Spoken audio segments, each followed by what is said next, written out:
Hello again, everyone. All right, going back to the comment section. The dude 9133, another question. It says, well, I have another question. How can I flatten a pad sample with the effects applied to it? The reason I want to do this is sometimes I have a sound and I want to add loads of effects to it. EQ, distortion, compression, delay, etc. I run out of slots, so I want to bake the current effects in and maybe add some more effects to it and free up some CPU and RAM. Okay, so I'm a huge advocate of saving system resources. The solution that you may want to subscribe to is resampling, and I'm going to show you how to do that right now. Okay, let's get started. I'm going to start off with a brand new track, new drum track. I'm going to browse for some samples here. I'm going to find some of my samples. Let's see. Let's go for something. Oh, that's super loud. Sorry about that, guys. All right, let's see here.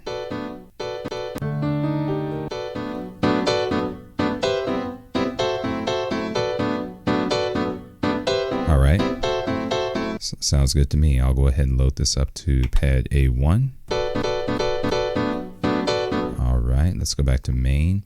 And another thing that I like to do with my samples before I start working with them is normalizing them. So I'll go into the sample editor, I'll go to process, scroll down to normalize, click do it, let it process, and then assign the assign the normalized sample to pad A2. Let's do that. Let's go back to main.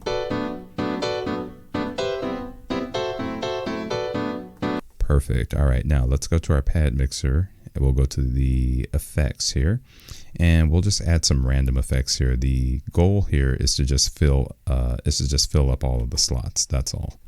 So I'm gonna let's see. So ensemble. Let's see. Some reverb.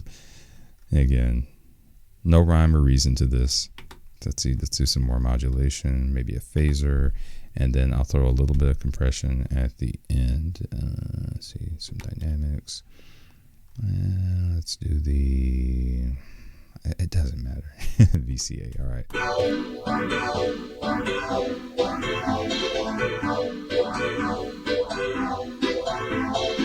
All right, let me down that output a little bit.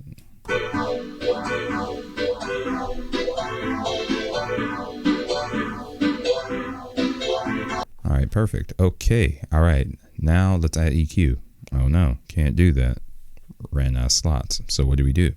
All right, so what I prefer doing is holding shift, going to sampler. All right, so by default, the MPC wants to sample from inputs 1 and 2. But what I'm going to do is I'm going to scroll all the way down to resample left and right. And all that means is that the MPC is essentially just going to sample itself. Let's see, max length set for 20 seconds. I'll arm the recording. And once I tap the pad, it'll start to resample.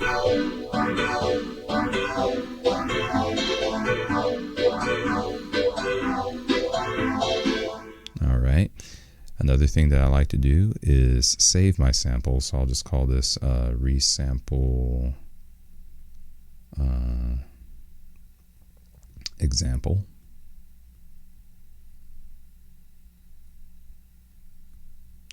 All right, do it. Let's see, we'll click save. We'll just do it internally, put it back at my general sample. Save. I think I already have something. Yeah, I'll just overwrite the previous one. All right, so I'll overwrite it. All right. We'll go back to main, or should I say we'll go to browse, and now I should have a there it is right there. All right, I'll assign this pad to A3. Go back to main.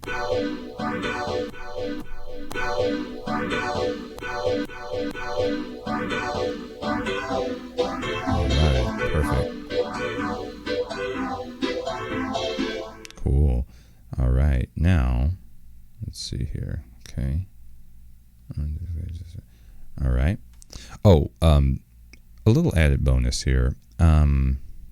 What I'm going to do is I'm going to go to, okay, so if you notice, there's this weird popping sound at the at the beginning of the sample.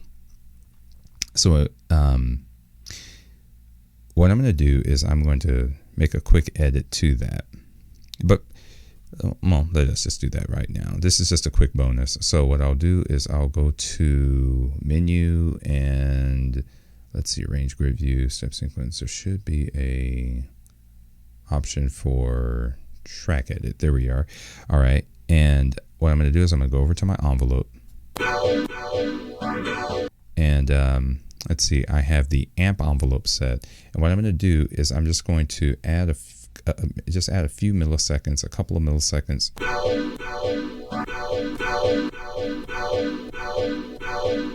So instead of having that popping sound, we'll just soothe that out. And all I'm doing is I'm just delaying the attack of the VCA. So just a quick bonus. Let's go back to main. All right, so now that my pad has been resampled, if I go back to my pad mixer and I look at A3, not A2, A2 is irrelevant at this point. And if I look at A3, I have all of the effects from the previous iteration of the sample are baked in, and now I can add my EQ. And again, the intricacies of the EQing are irrelevant.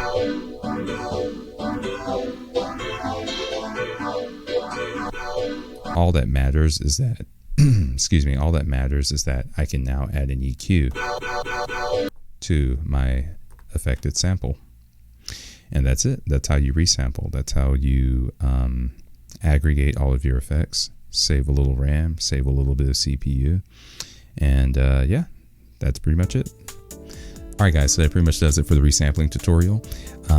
If you guys have any questions about this or anything else MPC3 related, please let me know. I'll be sure to get back with you. Until then, I'll catch up with you next time. Thanks.